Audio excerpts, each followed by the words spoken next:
Halo Sagittarius, selamat datang atau selamat datang kembali di channel ini. Ini adalah reading kayak untuk 4 bulan ke depan, semacam kisi-kisi apa yang kamu perlu aware atau apa yang mungkin kamu hadepin. Jadi kamu tahu menavigasi kira-kira perjalanan 4 bulan ke depan seperti apa, karena menurut aku kayak nggak berasa ya udah 4 bulan berlalu dari 2024 gitu. Jadi ke depannya seperti apa, semoga reading ini bisa sedikit mencerahkan gitu. Dan nanti 4 bulan pertamanya itu dimulai dari bulan Mei, karena bulan Mei juga baru jalan berapa hari gitu ya. Jadi ini mungkin sedikit tambahan untuk bulan pertamanya itu di bulan Mei. Jadi kayak bulan Mei, Juni, Juli, Agustus. Oke, mari kita mulai readingnya. Kita bahas dulu dari Astro Oracle. Yang pertama itu adalah square semi square, itu kata kuncinya tension gitu. Tension itu mungkin ada sedikit ketegangan, mungkin ada gesekan, atau mungkin kayak ada sebuah suasana yang perlu kamu navigasi gitu ya di bulan pertama. Lalu yang berikutnya Eleven House Community. Kata kuncinya memang community, komunitas gitu, orang-orang di sekitar kita. Tapi Eleven House itu juga berbicara menurut aku ya, orang-orang yang baru kamu temuin gitu setelah kamu banyak melewati proses transformasi dari dalam. Oke, yang berikutnya adalah Dignified. Ini adalah aspek yang menguntungkan di dalam natal chart kamu karena mendapat kayak energi bonus lebih gitu. Ini aspek yang diuntungkan gitu. Jadi kayak aku melihat mungkin ada support dukungan di balik layar atau semesta mengorkestrasi sesuatu untuk kamu jalannya semakin mulus gitu ya. Lalu yang berikutnya adalah solar calm. Ini kayak suasana mungkin lebih tenang. Sekarang kamu bisa melihat sesuatu dengan jernih, hal-hal yang mungkin tadi chaos gitu ya, terutama yang berhubungan dengan pikiran. Oke, mari kita bedah lebih lanjut dengan tarotnya di bulan pertama. Ada The Moon, ada The Lovers, ada Six of Pentacles. Di The Moon itu dikonfirmasi sama Ace of Swords itu. Jadi um, dengan The Moon itu kan biasanya sesuatu yang mungkin gelap, mungkin tidak terlihat, sesuatu mungkin rasa takut atau shadow kita, misteri juga bisa ya. Jadi dengan Ace of Swords itu kan kejelasan, clarity, kejernihan juga. Jadi mungkin sekarang kamu bisa melihat situasi tertentu dengan lebih jernih lagi. Terus juga uh, As of Swords itu juga bisa berbicara tentang kemenangan gitu ya, kayak kamu berhasil menaklukkan sesuatu, mungkin kayak rasa takut kamu, trauma kamu, atau shadow di dalam diri kamu ya. Terus bisa jadi juga kayak menavigasi antara ini, karena di situ ada lover sama Six of Pentacles. Entah kenapa aku mendapat tema tentang sebagian dari kamu kayak terhubung sama orang yang usianya lebih tua atau memang orang tua kamu gitu. Jadi ada sebuah dinamika antara kamu dengan orang lebih tua atau orang tua kamu ya di awal bulan pertama ini. Makanya ada tension, mungkin perbedaan pendapat, mungkin mereka kayak lagi butuh diperhatikan, butuh didengarkan, atau memang ya ini sesuatu yang perlu kamu aware aja gitu. Dan di situ lovers juga bisa berbicara, kayak sebagian dari kamu bertemu dengan sosok seseorang gitu, kayak sebel-sebel tapi sayang gitu loh. Dan ini mungkin nggak berlaku untuk semuanya ya, karena tentu saja karena ini general, jadi pastinya nggak semuanya akan resonate dengan konteks hubungan romantis ini. Tapi yang aku dapat kayak vibe-nya seperti itu sih, kayak gitu, ada rasa sebel-sebel tapi kayak ini orang sesuatu yang menarik gitu. Terus juga berbicara tentang membuat pilihan dari hati. Mungkin sebelumnya situasinya kurang jernih ya, apapun konteksnya, bisa berhubungan dengan hubungan romantis ini, bisa aspek lain kehidupan kamu. Tadinya ada situasi yang belum terlihat jernih, sekarang kamu bisa tahu nih mau ngapain dengan situasi ini, dan kamu kayak mengikuti suara hati kamu. Juga tadi ada tema tentang unconditional love gitu. Di bulan kedua ada selain tadi yang community ya, terus ada Nine of Swords, Ten of Pentacles konfirmasinya, Three of Cups, dan Page of Cups. Di baris ini tuh kayak aku merasa aku mendapat vibe gini. Aku pernah nonton ya salah satu content creator, dia bahas tentang depresi karena dia pernah ada di fase depresi sebelumnya.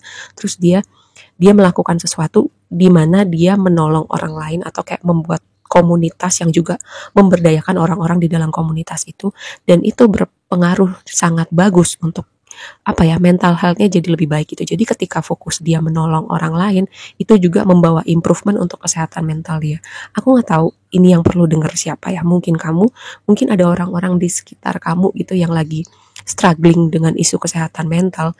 Dan ini semoga bisa jadi perspektif baru gitu, ketika mungkin kalau kamu berpikir isu kesehatan mental kamu gak bisa menolong diri kamu, tapi ketika kamu berusaha, walaupun kamu sedang tertatih, kamu menolong orang lain gitu, itu justru jadi sebuah semacam masukan energi positif itu buat diri kamu. Nah, terus juga yang tadi Nine of Swords ya, ada sebuah isu tentang mimpi buruk, isu kesehatan mental. Terus Tapi ya dengan progres energinya ada Three of Cups dan Page of Cups, dengan tadi ya kayak aku merasa ada vibe seperti itu. Terus juga ini bisa jadi tema yang terpisah, semacam Three of Cups itu yang tadi aku bilang, kamu mungkin akan ketemu orang-orang baru ya setelah kamu banyak bertransformasi dari dalam gitu. Three of Cups itu aku selalu bilang itu adalah keluarga jiwa kamu, tapi orang-orang yang baru nanti kamu temuin. Jadi kayak kalau misalnya ada orang-orang yang pergi dari hidup kamu, terus cuman beberapa yang bertahan, dan ini mungkin adalah orang-orang baru yang akan kamu temuin gitu. Dan ini adalah orang-orang yang vibe-nya itu lebih cocok dengan versi diri kamu yang udah banyak bertransformasi itu. Terus Page of Cups ini kayak sesuatu kabar, karena page itu sebuah komunikasi, terus juga vibe-nya itu ada sesuatu yang fun, ada sesuatu yang kreatif. Ini kalau komunikasi yang asik banget. Terus ada imajinasi juga. Jadi bisa jadi sebagian dari kamu ada orang-orang tertentu yang kamu kayak berkolaborasi secara kreatif gitu di bulan kedua. Oke, kita masuk di bulan 3. Dignified, ada Empress, ada The World, ada Knight of Swords. Dengan Empress kayak aku merasa ada tema tentang melahirkan gitu, kayak banyak anak, mungkin keluarga kamu, atau mungkin ada misalnya kakak kamu, adik kamu yang menyambut anggota keluarga baru. Tapi Empress itu juga bisa berbicara keberlimpahan, kayak apa yang kamu usahakan selama itu kayak hasilnya berlipat ganda. Ada tema memanen juga, terus kenyamanan juga, self love juga ada. Terus melahirkan juga dalam artian kayak kamu mungkin melahirkan sebuah pemikiran, sebuah karya, karena tadi di bulan sebelumnya ada tema kayak channeling energi kreativitas kamu, imajinasi kamu bisa jadi sebuah karya, sebuah kolaborasi seperti itu ya. Terus kayak ada komunikasi yang sangat signifikan juga di bulan ketiga ini. Ada kayak The World itu kan temanya completion ya, satu siklus selesai, terus kamu udah ngelewatin banyak hal, kamu udah belajar sesuatu. Terus aku juga mendapatkan akhir dari masa kegelapan, akhir dari kabut di pikiran, itu semua berakhir. Kamu masuk ke dalam sebuah chapter di mana kamu bisa melihat sebuah hal, sebuah situasi dengan lebih jernih, dan kamu tahu kayak perlu melakukan apa gitu ya. Apapun konteksnya itu, entahlah itu berhubungan dengan pekerjaan, entahlah itu tadi yang berhubungan dengan proyek kreatif kamu, kayak melahirkan pemikiran kamu, karya kamu. Sekarang kamu bisa gimana nih step by stepnya, cara aplikasinya seperti apa. Sekarang kamu udah bisa melihat dengan jernih ya. Dan aku melihat kayak sebuah potensi dari hal yang kamu dalam tanda petik lahirkan itu. Terus sebagian lagi kayak ada tema kamu bertemu seseorang, karena Empress itu kayak aku juga mendapatkan vibe, karena itu planetnya Venus ya. Venus itu tadi selain berbicara tentang keberlimpahan, sebuah hal yang berharga, juga berbicara tentang sebuah sebuah awalan untuk kisah romantis yang baru gitu. Dan aku mendapatkan vibe bahwa orang ini tuh menarik gitu. Ada ya sesuatu yang indah tentang orang ini, entah itu hatinya, entah itu penampilan fisiknya, dan gak terbatas laki-laki atau perempuan ya. Jadi kamu tertarik sama yang mana gitu. Lalu yang berikutnya kayak, nah ini semakin lebih jernih lagi, karena apa yang tadi ini solar calm gitu, lebih tenang, lebih kamu bisa mengerti gimana menavigasi pikiran kamu atau kekuatan pikiran kamu. Karena di sini ada Magician, ada King of Wands, ada Eight of Swords dikonfirmasi sama Page of Wands. Magician itu energi manifestasi. Kamu tahu ketika kamu paham kekuatan pikiran kamu itu luar biasa, kamu tahu gimana manifest sesuatu hal di dunia realita kamu. Jadi yang tadi aku bilang, fase dimana kabut di pikiran, kebingungan, terus juga masa-masa gelap, itu semua sudah berakhir, dan sekarang kamu bisa semakin dengan jernih gitu melihat semua situasi, dan kamu tahu gimana manifest hal-hal yang mau kamu manifest dalam realita kamu gitu ya. Jadi kayak kamu tahu, oh pikiran gue nih ketika gue fokus dengan sesuatu hal, apa yang gue fokuskan itu akan semakin teramplifikasi atau semakin cepat untuk ada di dunia realita gue gitu. Dan King of Wands kayak kamu melihat sesuatu di waktu lampau dan kamu belajar banyak ya.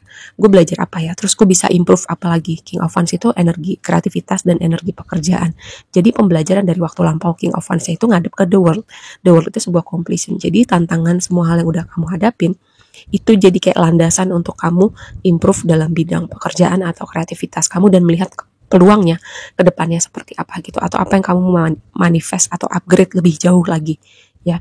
Dan Eight of Swords yang tadi, Eight of Swords itu kan biasanya energi seperti terjebak dalam pikiran atau masa-masa kebuntuan, tapi dengan konfirmasinya adalah Page of Wands, di mana Page of Wands itu adalah energi yang excited, kayak melihat sebuah chapter baru. Ketika kamu bisa mengerti itu ya, mengerti melihat lebih jauh daripada kabut-kabut yang ada di kepala, dan kamu tahu menavigasi kekuatan pikiran kamu gitu. Itu adalah sebuah chapter baru yang sangat excited gitu ketika kamu bener-bener ngerti itu. Makanya aku selalu bilang ya, aku sering ngulang-ulang juga, perhatikan apa yang kamu pikirkan, perhatikan apa yang konsisten berada di pikiran kamu. Karena semakin kamu konsisten fokus di situ, kekuatannya itu akan semakin teramplifikasi, karena segala sesuatu energi, pikiran kamu itu energi gitu ya. Jadi kalau yang kamu fokuskan itu apa yang kamu mau, semakin cepat dia untuk ada di dunia realita kamu. Dan ketika kamu banyak fokus pada hal yang kamu gak mau, misalnya kayak hal-hal yang jadi tantangan kamu kebanyakan ngedumel, kebanyakan mengeluh, kebanyakan bilang gak bisa, nah itu juga yang akan semakin teramplifikasi. Seperti itu ya. Oke, aku rasa segini aja dulu readingnya. Semoga bermanfaat dan sampai ketemu di reading berikutnya. Bye!